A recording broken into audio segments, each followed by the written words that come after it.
What is up, everybody? Welcome to the Offseason. We are live on a Friday. We have got a action-packed week of sports going on. The NFL free agency kicked off this Wednesday officially. So all the rumors of all the new contracts being signed, we'll get you up to date on those. We have conference tournaments starting up in college basketball as of Wednesday as well. So there's been, come Friday, all the big tournaments have kicked off for conference tournament play. So a lot of good college basketball stuff going on into the weekend, which we have Selection Sunday. So a lot going on in the sports world. We are here to catch you up on what is going on. Fellas, how are we doing? Are you having a great NFL free agency? I've been on my phone as much as Adam Schefter has. Sports don't stop, and we definitely don't stop here at the Next Guy Up podcast. Zach is feeling a little under the weather. How are we doing, Zach? We are making it over here. You probably hear my voice sounds a little less than ideal, but I'm here. We're making it. He's battling. NFL stuff, I will say, I've never met anyone more in on the NFL than you two are all the time. So shout out to you all for being the real ones. We saw a meme out there where it was like what it's like during the free agency where you just want to be like Adam Schefter and like break the news to your friends in the group text. Yeah. And I felt like me and Tinsley were just competing back and forth on and that's even with me working and driving and just living my life. And I'm still like, oh, notification, screenshot, send like immediately. I stop whatever I'm doing. It does not matter what I'm doing. I just, you want to be that first person to like break the news, or it's exciting when you see, do we lose? Yeah, no, go ahead. No, I was just gonna say, it's very fun to be like the one who gets it first. I feel like we, and Josh too, for the listeners, we've had Josh on a few times. We've got some group texts where, it's like the three of us, it's a race to see who can break the news first. Especially, I think it's more fun when you try to break the news of the other I like breaking the Titans news to you guys to try and see your reaction really fast.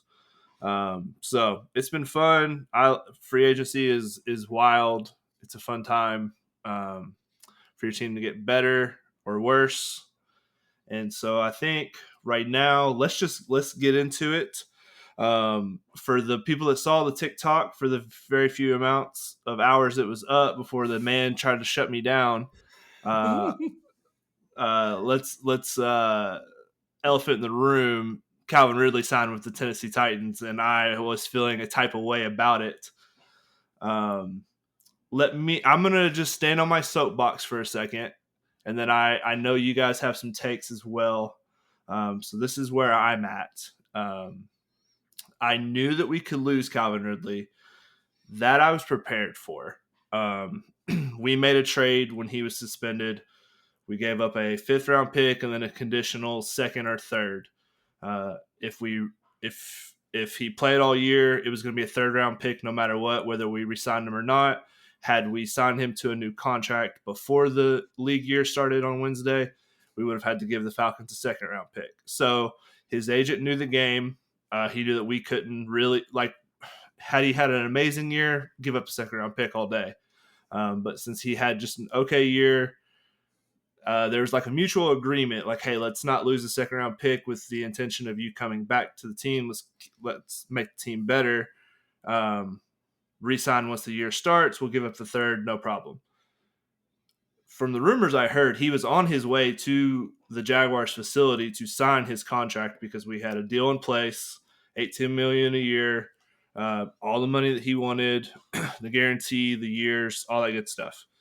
His agent gets a call from the Titans last minute because everyone kind of knew the situation with what we were negotiating with, where we weren't really negotiating till the league started. Titans offered a big bag of money. Jags countered. Titans countered one more time to where we couldn't reach it. Is what it is. I think it hurt more because it was the Titans, and those that you guys are probably the team I dislike the most in the division because Derrick Henry's past of just demolishing us every year, and it's just we've been in the same division since the Jags came to the NFL, even going back to the AFC Central days in the 90s. So it's just been a long rivalry there with the Titans. I was very upset at how it happened, I think, is what I was more upset about. The fact that we could have lost him to anybody, that's fine. But it's the fact that our general manager just kind of thought he had everything in play and didn't have a backup plan. That's what made me mad. I think Calvin's a good player. Is he worth $50 million guaranteed, $23 million a year for the next 4 years at the age of 30 after putting up 1,000 last year? No, I don't. But that's free agency. Everyone gets overpaid.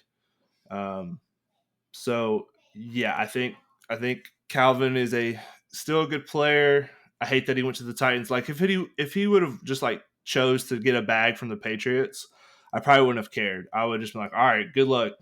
That's whatever. But instead he had to go to someone. Now we have to play him twice a year. So it just adds more fuel to that fire. I'm a lot more calm about it today than I was yesterday. But yeah, you were shooting shots on the Twitter machine yesterday. It was very entertaining. Well, that's because Texans fans were in my mentions talking about how we weren't going to get him back. And up until the 11th hour, we were going to get him back. Like I said, the rumor is he was the New Year League started at 4:00 Eastern time. At 4:05, he allegedly got into his vehicle to drive to the Jaguars facility and sign his contract when his agent then called him and said, hold up, Titans have made a play and we might be going there now. And his agent, for those who don't know, David, his last name starts with an M, he's like the biggest agent in the NFL. He gets everybody paid. This is what he does. He's like, he brags about it on Twitter. He's like, I get the best for my clients. I get the most money. Like this is what I do. And so, I mean, it's tough. Once I realized that's who his agent was, I knew that we were in trouble because he is a shark in the water. He's very good at his job. So yeah, I don't know. I'm interested to see how he does because now he's been like gloating about it on Twitter. Now he's like Calvin Ridley. He said chess, not checkers, implying like he played us because everyone knew we couldn't negotiate with him until the league year started. So then he used that as leverage to get more money out of the Titans. And so that kind of stinks because he talked a lot about building a community in Jacksonville and building relationships with Trevor and how he wanted to stay and how he appreciated the Jaguars trading for him when he was suspended indefinitely from the NFL with no guarantee of coming back. I think that's what made me so mad that he kind of like if he would have just accepted a contract without like going back and forth with us and kind of dragging us along and using us as leverage to get more money. If he would have just took a contract without doing that, I don't think I'd have been that mad. But he talked about how he appreciated because like he couldn't be in the NFL for all we know. We traded for him without any guarantee he was ever going to play again. Gave him a chance. Yeah. So I think that's all I got on Calvin Ridley. We took that money. A couple of responses to Tim's. Yeah. First of all, I have some receipts where just days ago you said the Texans were your most hated team in the division. Tonight, your tune is much different than that. So this one trade really just tipped the scales, huh? Yeah, it did. I was ready to focus all my life's energy division wise to the Texans. I said to myself, the Titans are now in rebuild mode. I'm not going to worry about them as much. They lost Derrick Henry, but then they had to go do this. So now I just have to be mad about the Titans when I don't want to be. I need to focus on CJ Stroud. I think that is definitely a bigger threat to the Jaguars' playoff chances at this point. Mason, do you have any takes about Calvin Ridley from a Titans fan perspective here? Yes. Real quick, I got a question for you guys. How do you prevent a player from playing against you? Injure him. Besides that. Take out his knees. You sign him. You sign him. Calvin Ridley, first game against the Titans last year. 7 receptions, 103 yards, 2 touchdowns. The last game of the season where we won and took away the Jags' playoff chances. Sorry, Tens. Not sorry. 6 receptions, 106 yards, and a touchdown. That was a leading receiver for both games on the Jags team. So yeah, I'm curious to see now that he's on the Titans. Is he gonna? He shouldn't have bad blood, right? If anything, that the Jags should have. Like, you should be better. I don't know why he would have bad blood, but I could see him doing this like revenge game, whatever. Who knows? But now that I don't signed him, I don't think he has any reason to revenge game us when we got him off the couch and got him back in the NFL. And it's going to be interesting going into Jacksonville, though, because it's guaranteed he'll be going into Jacksonville. It will not be fun for him. You'll probably take a trip down there. Jaguar fans are not. We've been bad for a long time, so we don't care about being like classy. I know some Jags fans in that stadium are going to be pretty mean, pretty ruthless. It'll be a sight to see. I hope I can go down to that game just to watch it. It'll be a circus. Yeah. Final thing from the Titans fan perspective. And I'm not just I've seen this from everybody, people in our group text, people on Twitter, social media, even on like ESPN. They're making the comparison back to the AJ Brown. We didn't want to pay him, and you've all heard this already, I feel like, but we didn't want to pay him, but then we pay Calvin Ridley. I have the comparison here. AJ Brown's contract extension at Philly when he was at the age of 25 years old, because it's a couple years ago, was 4 years, 100 mil, and then 57.2 guaranteed.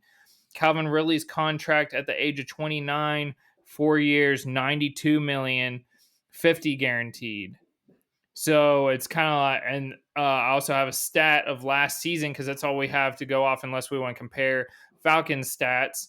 But last season, AJ Brown led in every single stat except for one. Can either of you guess what it was? I bet you AJ Brown did not lead the league in drops. I don't have that stat. Okay. Well, I can just tell you from personal experience that Zay Jones and Calvin Ridley are pretty high up on the list of NFL leaders in drops last year. I bet on their yardage a lot, and it kind of bit me in the butt if I literally needed 12 yards, and in the fourth quarter he had like a drop, and that was my bet was dead. No, AJ, just real quick, AJ Brown, 106 receptions, 158 targets, 1,456 yards. All these are beating Calvin Ridley. I'm not going to go through his stats. Yards per reception, how many 20-plus yard receptions? 34. And then touchdowns, he had 7. Calvin Ridley had 8. The 20-yard plus receptions, Calvin Ridley had 25. AJ Brown had 34. That's quite a bit of different. But actually, I will go through. 106 receptions, 76 receptions for Calvin. That's a big difference. The yardage was AJ had over 400 yards more. So there's quite a bit of a gap here. And then you're talking about similar pay, and then Calvin Ridley being a little older. I just see it as like a typical Titans move. I've kind of been here before, where I feel like I've just kind of scratched my head looking at what they've done, but here we are. So that's all I had for you guys. Just kind of, my feelings is kind of just like, we made a move. We had the most like salary cap. At least we're like out here making signings and we're making moves. Yeah. It's better than just doing nothing, relying too much on the draft. Now it looks like we'll definitely go offensive line in the draft. But I would like to see them like, I don't even know if they had to go after a wide receiver. Like, we have Treylon Burke, we have DeAndre Hopkins. I don't know. But you're going for older wide receivers here, and we've done this in the past before. Can you guys think of another wide receiver that we got at the back end of their career? There's been tons of them. So it's like, I don't know. I feel like we've been here before, but at least they're making a splash. This isn't the only signing that they've had. So they've been very active in the free agency. I do think it's an all-in move on the Titans' end to get. It is a deep wide receiver class, but rookie wide receivers are just, it's something where I think they're trying to figure out what they have in Will Levis pretty quick. So you give him DeAndre Hopkins, you give him Calvin Ridley, sign Tony Pollard as well, reinforce that offensive line, and now you go into a full year of Will Levis and say, okay, it's either make or break. If you're not the guy, then we'll move on after this season, because he is just a cheap option as a second-round quarterback. So it's not like they have a lot of money tied into him. So as far as that goes, I get it. Like, if I'm a Titans fan, like, I get the move. But I also understand the hesitation of signing a 30-year-old wide receiver who's maybe his best games are behind him, but maybe not. I mean, he had an okay year last year after being out of the NFL for essentially 2 years. So yeah, I don't know. I know. I see. I was trying to gauge how it was in our bigger group text, because everyone in there's a Titans fan except for me, and no one really seemed to be moved by it. I think people are just. I think you guys are all still pretty cut by Derrick Henry leaving, and to that, and I know we were just talking about it before, and I just don't understand why they wouldn't have re-signed him. Like, you guys had the most cap room. I still think he's got some juice left. He's got some productive years left in him. And you went and got Tony Pollard, who, I mean, he had a down year last year, coming off of a bad ankle injury, but this was the first year as a full-time starter for the Cowboys. He underperformed pretty badly in everybody's eyes. And I compared him to Tajay Spears, who's a rookie for you guys from last year. He's a good receiving back and can make some plays, but I don't know that you want to count on him to be your every down back, which Tajay Spears and Derrick Henry towards the end of the year was really starting to be like a really good 1-2 punch. I mean, that's you guys beat us and got us out of the playoffs because Derrick Henry was pounding the ball in between the tackles, and then Tajay Spears was making plays in the screen game, and we just didn't have an answer for it. So I don't know why you wouldn't have ran that back to help Will Levis take some pressure off of him with a good running game with Derrick Henry, who's went and signed with the Ravens. So obviously somebody still thinks he's, got some juice left, because that's like he's going to be a centerpiece of their offense. And that's what I was going to say. I feel like he's going to the only reason maybe if they didn't do it behind the closed doors is if Derrick Henry wanted to go to a contender, which the Ravens are that. So he probably gave him a heads up, did the whole farewell with the microphone at the last game. And he told them that he wasn't signing. He's at the back end of his career at this point, especially for running backs. And so he wants to go to a contender instead of the Titans. But I feel like we've kind of gone long on this, but Zach had a take before we started. And if that voice is tuned up and ready to go, Zach, you get a little throat clear in there. But you had a take about Will Levis. Well, my whole thing, and I know the Titans are in a rebuilding phase right now. I mean, it's pretty obvious. It seems to me like they're just trying to. I think the biggest reason for getting rid of Derrick Henry right now is to have a fresh start. They want to start this rebuild not with a veteran who's been around a long time, but like I think they just wanted something new, which I think is a terrible idea for the record. Like Tins was saying, Derrick Henry remains to be the best part of the offense, and the part of the offense that is consistently working. Whenever you're lined up with a quarterback who is not proven himself at all and really proved to be pretty mediocre in most of his starts. And I'm not saying he couldn't come out and really have a good year. I'm not a big Will Levis fan. That's not a secret to anyone. But I think my question is, why go for star power with a wide receiver pickup whenever your quarterback situation is so messy and in the air? It doesn't make sense to have DeAndre Hopkins and Calvin Ridley as your star wide receiving core here, and then have Will Levis as your starting quarter. In my mind, if it was me building this team, which is not obviously, I would lean into the run game, lean into what you have going well for you, and don't pretend like your pass game is all of a sudden going to be elevated to this crazy level just because you picked up another wide receiver, even though your quarterback has not changed any. That's my take. Titans, listen up. I'm expecting a tough year for the Titans. I'm going to be honest. Wow. So here we are.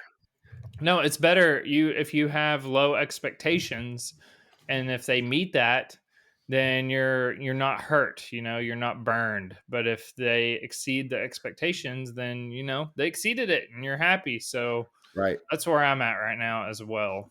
But sometimes if you have high expectations, then when you get hurt, then you set New Year's resolutions for the first time in your life, and you go on a war to path. Get the GM fired. And you're to fire people. Yeah, it's not worked well for me. I feel like with this Tennessee Titans team, I wouldn't say like I'm the world's biggest Tennessee Titans fan, but I've been following them for a long time. And there was a time when I was younger, like in my middle school days, whenever the Titans were like really bad, like won 2 games, whatever, a season. And then they've since then, like through a couple different quarterbacks, but especially this Ryan Tannehill era, it's been very steady. Like you're never going to do anything crazy, but you're always going to win 8, 9, 10 games. I mean, that's what Jeff Fisher was famous for. This season feels like we could definitely win like 4 or 5 games and really be at the bottom again. So I don't know. I hope that's not true, but I think they're treating this as a rebuilding year. You can tell by some of the moves they made that they're not really worried about winning this season. Yeah, I mean, that because you guys did go in with the most cap room, and Calvin Ridley is a big splash. Tony Pollard got a pretty cheap deal. I think if the Titans wanted to go all in on winning, they could have gotten a lot more of these bigger name guys. They could have gotten pretty much everyone if they really wanted to. I think with the Ridley thing, like I said, I think they're just trying to see. They're going to give Will Levis like one make or break year, and then if it's bad like Zach thinks, you'll be picking in the top next year and you can draft Quentin Ewers or one of those quarterbacks. Yeah, I think that's right. Yeah. Which I don't know. I think Titans fans are already pretty kind of fed up with the current situation, so I think this could be a really bad season. And heading towards this new stadium and everything, I think that's their goal, to have a good team, is the new stadium being built and finished. Yeah. And so they're like, if it takes us tanking the team for a year to get us there, then we're willing to do that. And that sounds pretty negative of me, but I think that seems to be what's happening. So yeah, no, it's tough to try and open up a brand new stadium, raise ticket prices, and do all of that stuff when the team, like, if by then you're not sure about your quarterback, you're not sure about, at that point, your receivers, DeAndre Hopkins and Calvin Ridley, are a lot older. So yeah, no, I feel like they're trying to get the team back to where they want it to be before the stadium is all the way done. I was going to say, if you're in a rebuild, though, I feel like you should be like getting draft picks instead of signing wide receivers in their 30s. I'm not a GM, but just saying. So, but I think that everybody feel good about that because we got a rapid fire on some. Okay, perfect. We had other free agency news, obviously. We wanted to go over, and I'm just going to touch base on the starters of the QB carousel right now. The big one, everybody's heard this, so I'm just going to tell them, and then I want to ask what everybody's favorites and if there was any bad signings. But let's start with the QBs. Kirk Cousins to the Falcons, Baker Mayfield re-signed with the Bucs, Russell Wilson to Pittsburgh, and to be honest, unless Gardner Minshew maybe gets the job with the Vegas Raiders, the rest is backup. So was there any, or you could tell me a signing that you like that was a backup player, who knows? But Tinsley, did you have like a signing that you liked from the quarterbacks? Yeah, I love the Kirk Cousins signing. I mean, I had placed a future on the Falcons before free agency started to win the Super Bowl just because the odds were so long. And I do feel like they're a very good team who's just struggled at quarterback. I think Kirk gives them a very good chance to win that division. Really, all the quarterback signings were, and I never put out the prediction because I got Russell Wilson screwed me on the first one. Before I even got to put it out. But I thought that was a weird one in Pittsburgh. And then Gardner Minshew was a little bit of a surprise to me with the Raiders. I do think he will start there, but I think they are trying to get a quarterback. I just don't think they're going to be able to trade up into that top 4 area where the Vikings seem to be kind of locked up and about to trade with the Cardinals and go get. JJ McCarthy, it looks like.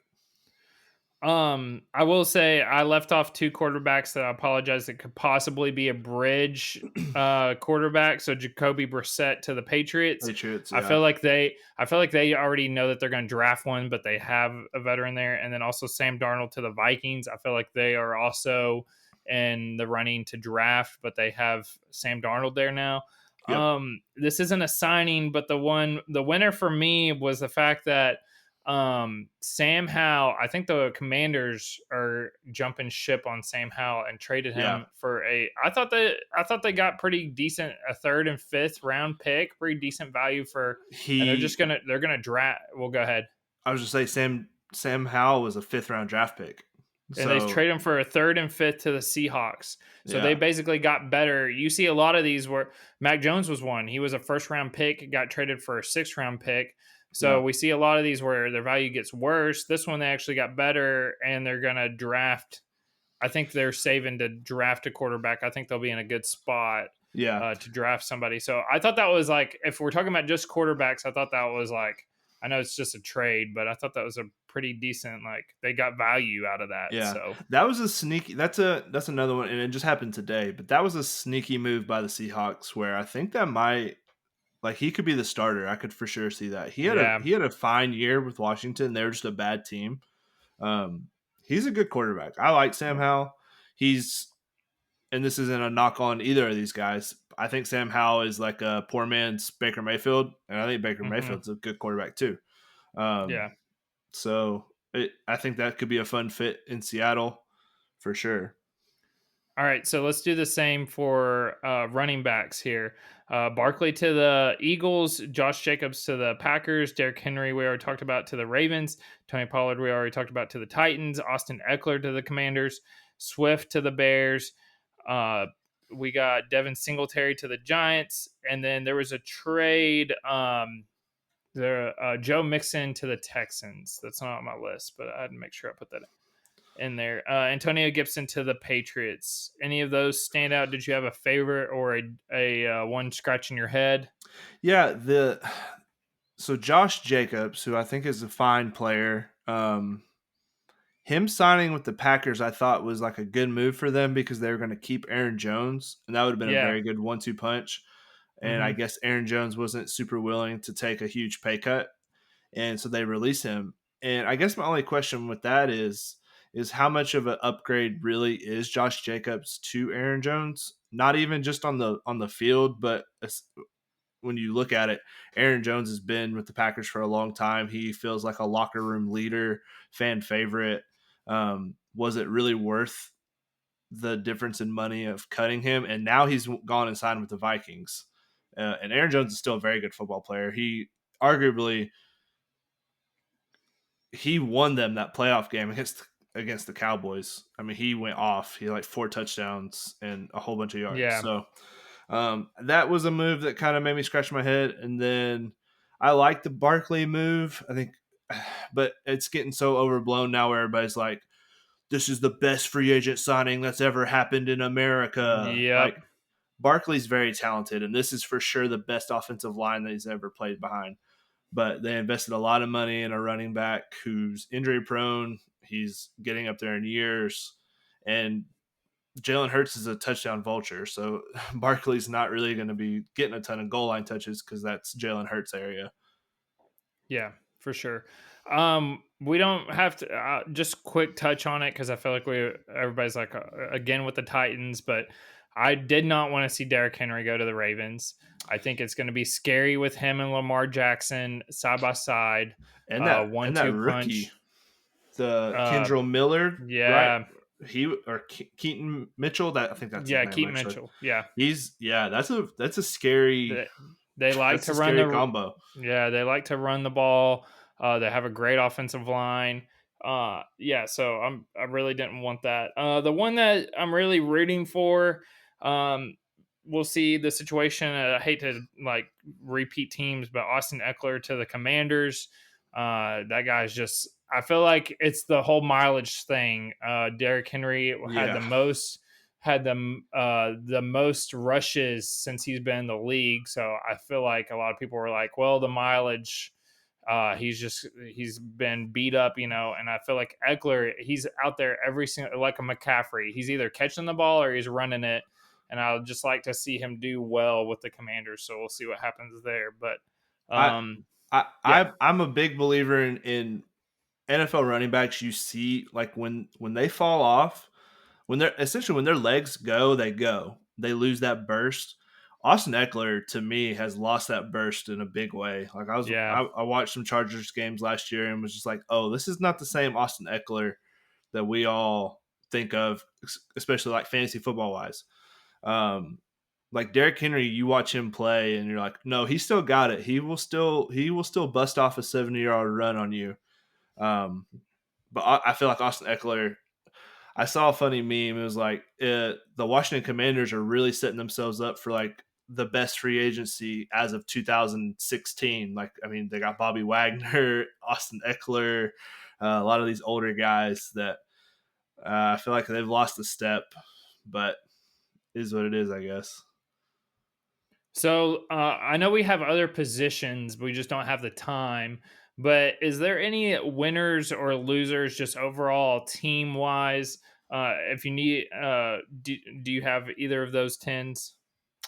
Or player? It doesn't have to be a team. I'll tell you, the winner is offensive line guards. They're getting paid. They're getting paid. Yeah. Hunt from the Dolphins got a $100 million contract from the Panthers. The Panthers also gave the other guard on the right side like a $60 million contract. Offensive guards were the lowest paid offensive line position going into the offseason. So I would say that's going to bump up a little bit. I know everybody's like, shut up, but losing Calvin hurt, but I really, really like everything else we've done in free agency. Getting Eric Armstead today really filled a hole for us. And then as much as it hurts me to say, I'd say the Texans are another winner of the free agency outside of the Joe Mixon thing. I think the Joe Mixon thing is a waste of resources where they traded a pick and then they gave him a big contract today, 3-year extension for a 28-year-old running back, and paid him a lot of money. I thought that was weird, but to each their own. Yeah, I'm going to go with a couple losers here, and I'm going to start with the Giants. Yes. They lost their safety. They lost a lot of key players, and then I kept seeing like a meme or just about their role and key players without them, and they lost Barkley, which we already talked about. Yeah. But you're literally talking about like a rough team. They did trade for Brian Burns, and they gave away peanuts for him, and he's a good player. Yeah. They've got a good defensive line, but that's really all they got going for them. And it's funny that you say that because that was my next team that I was going to talk about was the Panthers. The Panthers didn't really do a whole lot. Speaking of that, the Cowboys, throw that in there as well. I didn't do a whole lot. And didn't do anything. Tons of talk. Yeah, a ton of talk about that.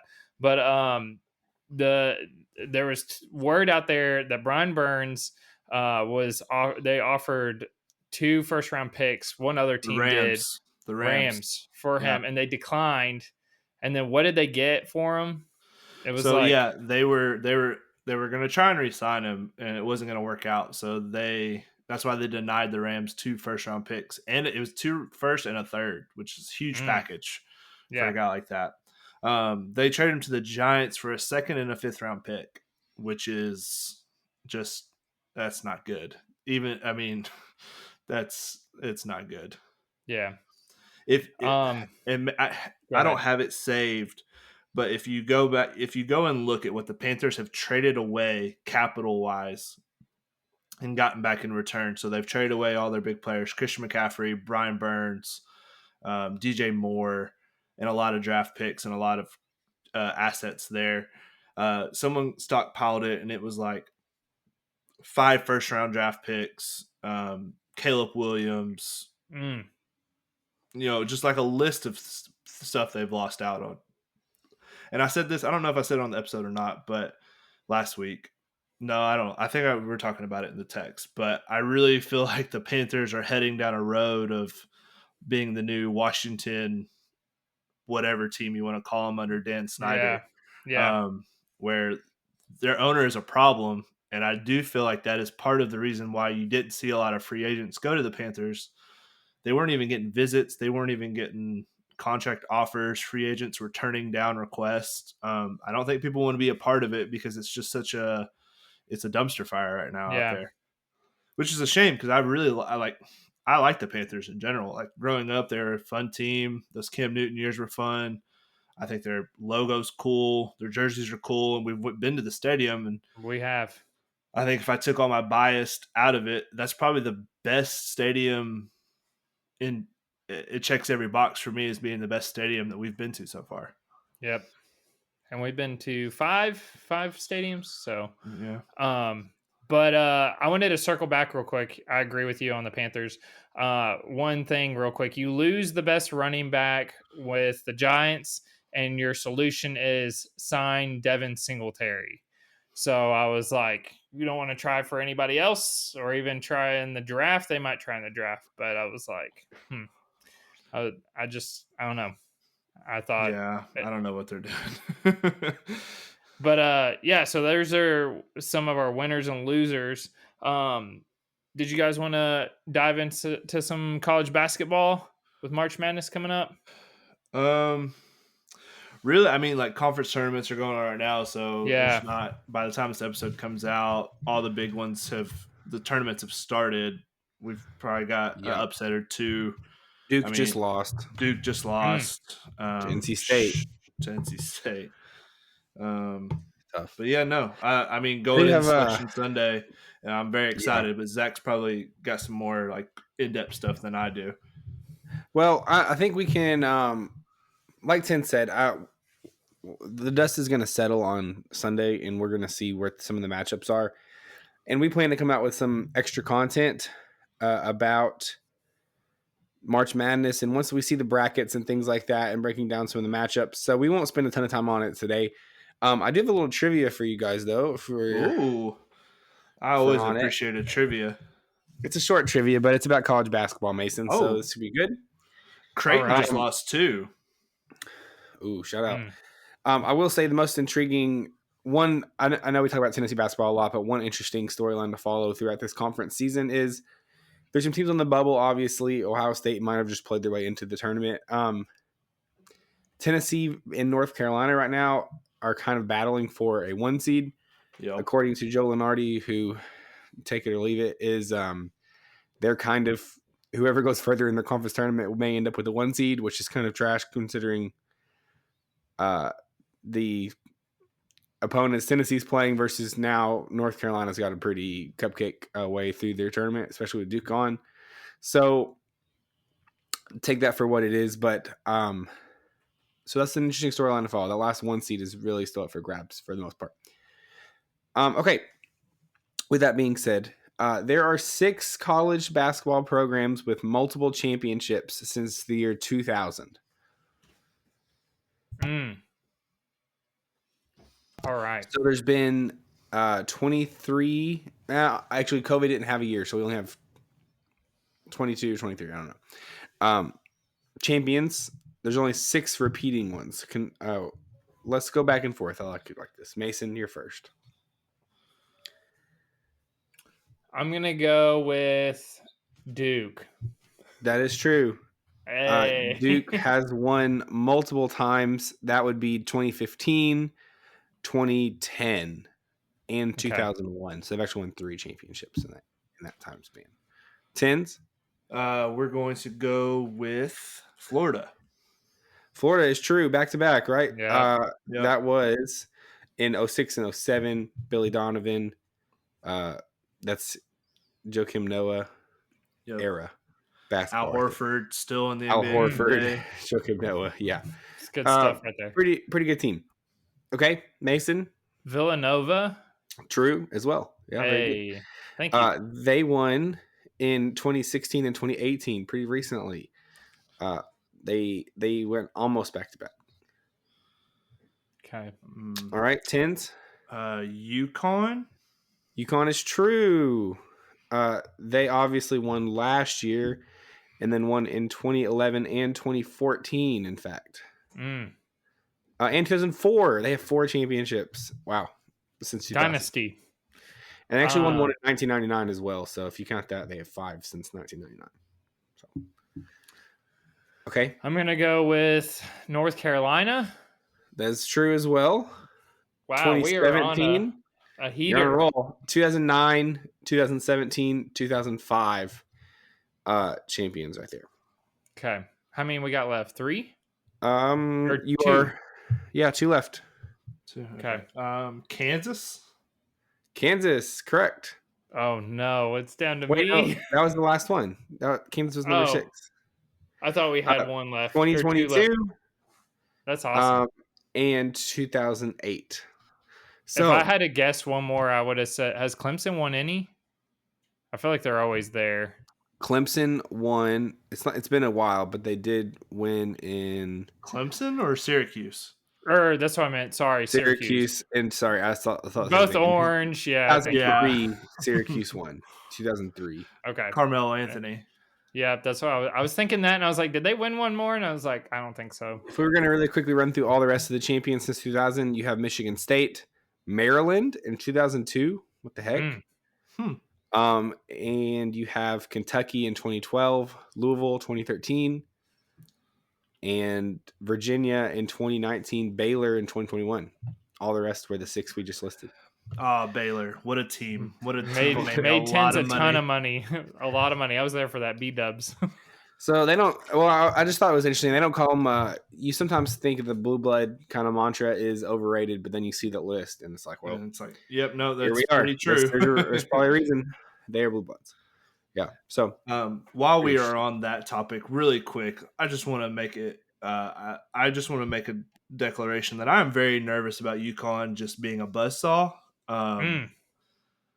Yes, I have a big future on them, and it'd be great if they won. But I've now kind of really hyped myself up into this UT team doing something special. A little bit. It's scary. But UConn might be a problem, which isn't a hot take. I mean, they're the betting favorite, and everybody's on them and everything like that. But which I kind of think is the reason why the number 1 seed is pretty coveted this year. It's because it just means you're avoiding UConn. At least avoiding them until the Final Four. Yeah. That's why I'm like really hoping. I wasn't big on us making a run, and after kind of hearing Zach talk about it, I'm like, yeah, maybe we should win the SEC tournament and kind of lock up the 1 seed. Well, the 2 I have done a little bit. I plan to do a pretty deep dive into some of because it's something really interesting to me, the seedings and the percents and kind of what happens there. But long story short, 1 seeds have about a 40% chance of making the Final Four. 2 seeds, it drops all the way down to like 21%.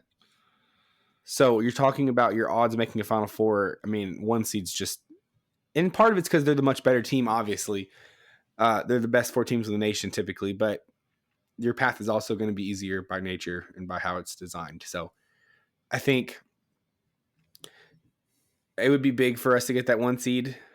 I will say, even if we're a 2 seed, I think the odds of us ending up in UConn's bracket is very, very small. I do too. None of the projections have you there, but I think a 1 seed would be big. Yeah. All right. Well, like Zach said, we've got Selection Sunday coming up. We're going to have a really big March Madness show for you guys next week. It'll be before tournament kicks off on Thursday, and then we've thrown around doing like a little recap Friday thing maybe, or maybe a weekend thing. I don't know. We'll do some. We're going to have a lot of March Madness content on Twitter, TikTok. We're very much into it. Yeah. But special surprise, Zach broke some news on Monday's episode that we were going to do our Dynasty mode. This is a fun thing Zach kind of cooked up, and it's a fun concept. We obviously are all fans of. We're all big UT guys. Zach and Mason are Titans fans. I'm a Jaguar fan, but we don't really go out of that realm too much. Like, we're very casual when it comes to other sports. That's true. And so Zach came up with an idea of keeping track of it for the seasons of, we all kind of draft a team from the Big Four Big Four sports and kind of have like a point system so you can kind of have like the best casual fandom for these random teams we're going to pick. Yeah. So I think it's going to be a fun little way. It's kind of like a fantasy draft of your favorite franchises. And so I think there's going to be, this is going to be interesting because there's a lot of different strategies we could take. The idea is we're each picking one team from each of the Big Four. Plus we are going to do like a bonus wild card golfer that's competing in the FedEx Cup for points. So we're going to track points throughout the next couple of seasons, really. All the different sports that are coming up. So we are picking. So here's how the scoring is going to work. If your team that you choose makes the playoffs, it's 1 point. Hopefully, we're all picking teams that are projected to make playoff runs. If they make a title game or the final, it's 3 points. If you win the championship, it's 5 points. So that's a pretty big one. And then if you have the player that's voted on as most valuable player of the league on your team, that's 3 points. So in this case, I think that's pretty self-explanatory. Yeah. So that's your scoring. The wild card is the FedEx Cup for golf. If whoever you pick ends up in first place, that's an extra 3 points. If they are top 3, you get an extra 1 point. So just a little bonus because points are going to be hard to come by here, I think. Yeah. And as the top golf guy here, I feel like I got to nail that one. That's true. Right. You follow more golf than we do, without a doubt. Yep. But I think this is an opportunity to follow some teams maybe that we don't usually follow. Talk about some teams that and some sports maybe that we don't ever dive into really. So yeah, I think it'll be fun. I will say this fantasy draft for me is going to be kind of like my normal NFL fantasy draft, which is where I don't really know what I'm talking about on some of the picks. Can't wait. This will be fun stuff. Okay, any questions? We good? We good. Good. You have 5 slots to fill. You can pick them in any order, though, which I think there's some serious strategy that you could play here. All right, let's get my spinny wheel out. Get the wheel.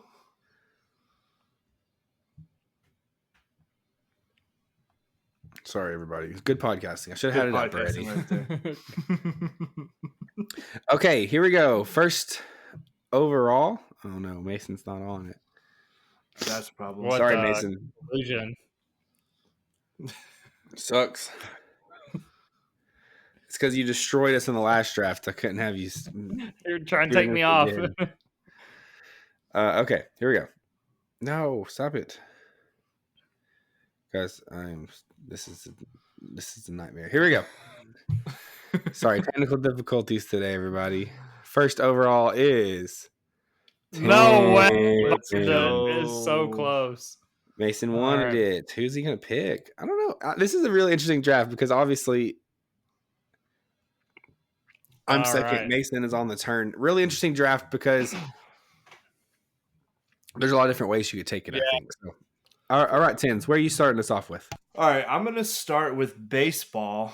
This team, I am the most casual baseball fan there is, but if there's one thing I keep hearing in the streets is that the Baltimore Orioles have the greatest farm system ever. They have some of the biggest prospects about to be called up to the major leagues. Roy Halladay his dad was like a major league player for a long time. He's about to become the next phenom at shortstop for the Baltimore Orioles. So I will be taking the Baltimore Orioles with the first overall pick. First pick. Who saw that coming? Not me. Wow. Definitely not me. No. All right. Wow. That's certainly it's something right there, folks. Boy, I was really not expecting that one. Love it. I'm here for it. They're a really good team last year. They're really good last year, and they're very young, and they've got apparently just the best young players coming up. So I felt like it's a long-term investment right there. Long-term investment. Very interesting. All right, Zach, you up? I am up. Okay. I don't think this one's going to get past.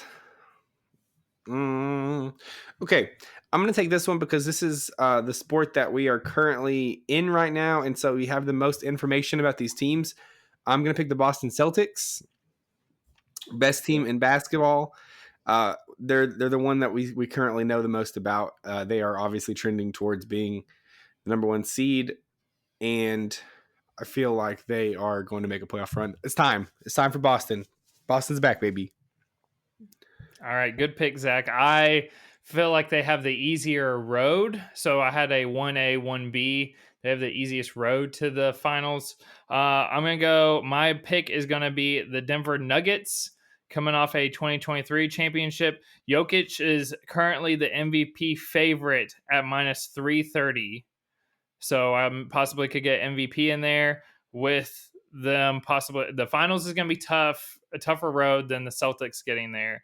But the Nuggets are a favorite to win the West and second favorite to win the finals, with Boston Celtics being a number 1 favorite. Any thoughts? That's a good pick, Mason. Betting against Jokic in the playoffs is, I mean, he's kind of a dominant force. We saw it last year.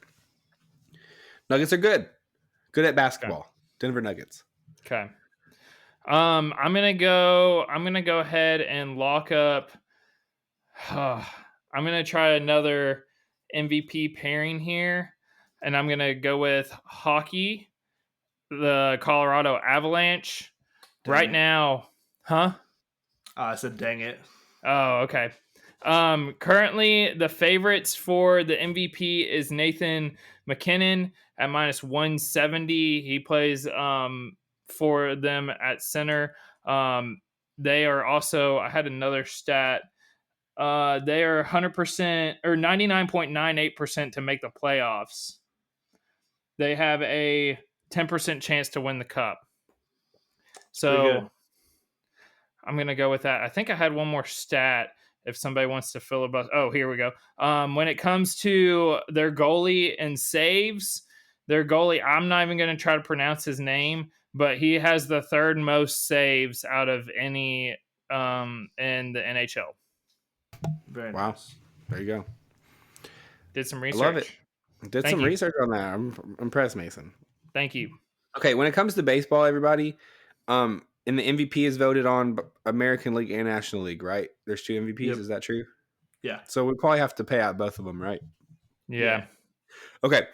With that being said, I am taking the LA Dodgers, Shohei Ohtani. I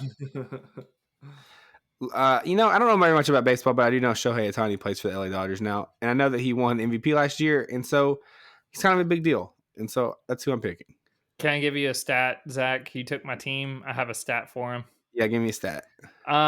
They have they're on a streak of 11 consecutive playoff appearances, which gets you a point. That's pretty good. The only other 2 teams to do that and past recent, I think the 90s and 2000s, was the Braves and the Yankees. Wow, that's pretty good. And he didn't even do it. They're the odds-on favorite right now to win the World Series as well. I mean, there's a lot of hype around that team. Who knows? But I think I'm excited to get to follow them a little bit because I know they're kind of in the national spotlight right now. Good pick. All right. I'm going to. You seem a little defeated, 10. Sorry to interrupt you there, but no, I wanted the Avalanche pretty bad. So I'm going to go with my second NHL pick here. I'm going to go with the Boston Bruins, a team that hurt me bad last year, cut me to the core. But I feel like the East in hockey, I keep hearing, is a little bit weaker than the West.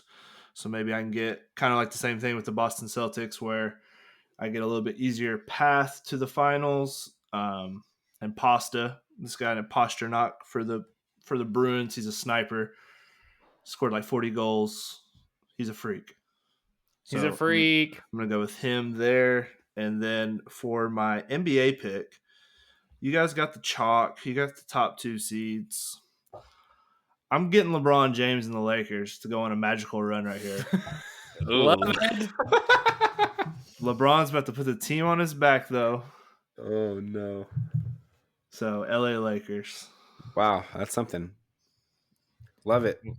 Are they guaranteed to make the playoffs? Absolutely not. He's sticking with them anyways.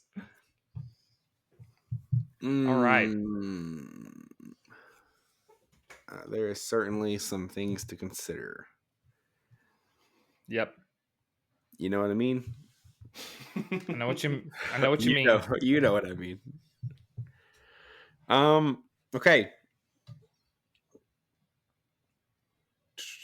You know what? Nah. Let's do this. Nah. My list is very chalk right now, and it is what it is. You know, if I'm just taking favorites, maybe. But I am going to take for the third Super Bowl in a row, Kansas City Chiefs. NFL. I mean, I know it's a boring pick, but at the end of the day, we have a team that is really feeling like a dynasty right now. Patrick Mahomes not going anywhere. I think they're at least going to be running at that championship game again. So there's a couple of teams I think that could compete with them, and that'll make it fun. But I mean, it is what it is. Sorry to the listeners. Kansas City Chiefs. Boo. All right. You can't hate it, I guess. If you're going for a win here, it's just tough rooting for them right now. I just don't want to do it. I'm going to lock up my baseball pick here, and I'm going to go with Josh's Braves. They are second behind. Nobody picked them right. Zach looks confused. No, I'm going off. It's a good pick, Mason. Good pick. Thank you. I'm going off a lot of betting stuff here. So I had a bunch of other stats. I also have betting stats. Zach picked the Dodgers. They were favorite to win the World Series. The Braves are second favorite at plus 450. But the thing that also caught my eye, and I kept up with them quite a bit because I follow a couple people on Twitter for betting purposes and stuff. But Ronald Acuna Jr., he is the favorite for the National League MVP. And also in the top 10 is Matt Olson and Austin Riley. So you got 3 in the top 10 that is from the Braves. So a third of the 10 in the National League. Do we want to add Cy Young as well for baseball? Because that's like MVP too. They do like, you kind of get 2 MVP things in baseball. We could do that. Sure, that's fine with me. Because I know the Dodgers and Braves are both going to have guys pretty high up on that list. Sure. We can do that. This is fluid. So, that's my pick for that. Am I on the last one? Second to last? Oh, no, I got 2 left. You have NFL and golf. Okay. So it pains me. Shoot, man. I've been back and forth on this because I don't want to root for anybody, and I was a little down on the Titans, but it's hard to not root for them, and then you're rooting for somebody else. You don't have to root for them. You're just following them. I mean, it doesn't mean I know bet on someone doesn't mean you have to root for them necessarily. I know, but you're rooting for them to win this thing, to get the points. Okay, sure. I'm gonna do it. The last year's MVP. So another MVP possibility, third on the list for their Vegas gives them the third best odds to win. I'm going to go with the Ravens. They just added Derrick Henry. Did they also add Patrick Queen? There's so many moving parts, Tens. I can't. The Ravens lost Patrick Queen. Patrick Queen to the Steelers. I thought they re-signed him. You're right. I thought about picking the Ravens. Honestly, I thought it'd be kind of a fun pick. I think they can be a frisky team this year. Fun. I was thinking 49ers, but I just feel like there's a better MVP chance than with the 49ers. They're never going to give it to McCaffrey. He had the best year, and I don't see Brock Purdy getting it. So I have a better chance of getting MVP here. I know Tinsley's going to go with the Bills, so I didn't want to take the Bills from him. Don't you ever say something. My camera's not working tonight, people at home, but I just made a disgusting face, and Mason and Zach can't see it. Don't you ever say I'm going to do anything with those guys other than steal all their players. Thanks for Mitch Morse and Gabe Davis, Bills. Oh, got him started, baby. Here we go. Okay, Mason, is that it? Yeah. All right. Since both of the hockey teams, I really, now that I'm thinking, I regret taking the Chiefs, but here we are again. I'm gonna go ahead and do golf since you guys have both picked hockey already, so I can save it. I'm gonna pick Scotty Scheffler. Why not? Let's do it. I'm the all chalk team. I was hoping to get back to me. Tins won a good bit of money betting on him last weekend. Shout out. Shout out Arnold Palmer Open. Players Championship happening right now, right? Yep, he is favorite to win as well. So, favorite to win. I have a couple stats. Sorry, Zach. Give me some stats, Mason. Thank you. Top 10, he's had 4 in the top 10. Top 25, he's had 5 so far, and this is just for 2024. No wins yet, but he's favored, so we'll see what happens. He's going to come in big for me, I believe. He is number 1 in the FedEx poll right now, most points. All right.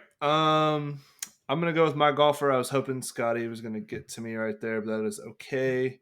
I'm going to take Mr. Consistent, the Captain America of the PGA Tour, and that will be Rory McIlroy. He always finishes pretty high up in all the events. Rory. The PGA loves him. He is their poster boy if you watch Full Swing. That's enough about golf. And then my NFL pick, I guess I'm the only person who actually roots for their team and thinks they're going to win the Super Bowl, so I picked the Jags. Okay, there we go. He's got the Lakers and the Jags on there, baby.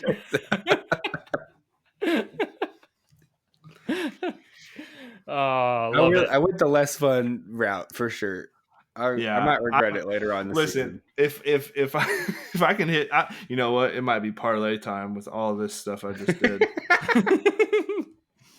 But the Lakers might not even make the playoffs, right? What's the odds of them winning a championship? I'll tell you because I'm pulling it up right now. Very low. Rory McIlroy is from Ireland, isn't he? And you call him Captain America? That's the joke, brother. All right, while he's getting those odds, let's plus 3,500 on the Lakers. Let's go. Oh, this is gonna be fat. It's irresponsible what I'm doing. Guys, he's gonna make so much money on this. I'm gonna bet 30 cents on this, so I'll win 1,000. All right. Well, while we're here, why stop now? Why change the game plan this late in the season? We're going to pick who is now sitting at number 1 in the standings in the NHL, which would be the Florida Panthers. I know nothing about this team. Literally couldn't name you a single player. But that's the point of this exercise, right? Is that we get to learn about our teams a little bit, dig into them. It does not make sense for me at this point, 67 games into the season, to pick a team that is not in contention, and so that's who I'm picking. Shout out to my guys. Probably almost locked up a playoff spot already. Got me a point. So that's why they did have 100% chance of getting it. I already looked. That's a point. That's a point. I'll take that. All right. If I were to bet $10 on this parlay of my teams, I would win $1.1 million.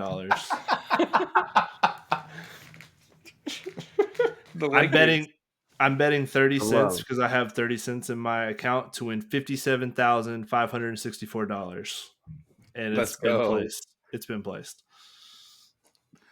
All right. I'm gonna go with a tried and true to finish up the draft. Right, last pick. Yep. Golf. If anybody knows, I have hit and made some money off of this guy, so I'm sticking strong with it. Tens knows who I'm about to pick, and that is Will Zalatoris. He has 2 top 10 and 3 top 25. I think he was like, let me look. He missed last year with injury. Yeah. But he's had a hot start, come back this year so far. He finished well in the Arnold Palmer. He's had a rough start to start the Players Championship this weekend because I bet on him to win, and he's getting smoked. But yeah, that's okay. He had a high odds going into it. He's at plus 30,000 right now if you wanted to bet on him. Yikes. I got him at plus 35. Okay, so never mind. Odds went down. Okay, good. Okay. Yep, that's a draft. I'm excited to keep up with this. This is gonna be fun. Let's get it. Great job with the wild route. If you want to keep up with our picks we're gonna keep up with this throughout the season, but I was talking about March Madness picks. We're gonna keep them going on Twitter and on Beat the Book. So make sure to download that and follow us there. All of our names are on there, so you can just search us and follow our picks. We're putting picks out. So anything else, guys, to wrap it up? No, we'll just have a good. We got a big Monday episode, and then we'll have big weekend in basketball. Big weekend of basketball. We'll have a special March Madness bracket breakdown for you guys next week before the tournament kicks off. Let's go. That's a pod. You guys have a great weekend. See ya.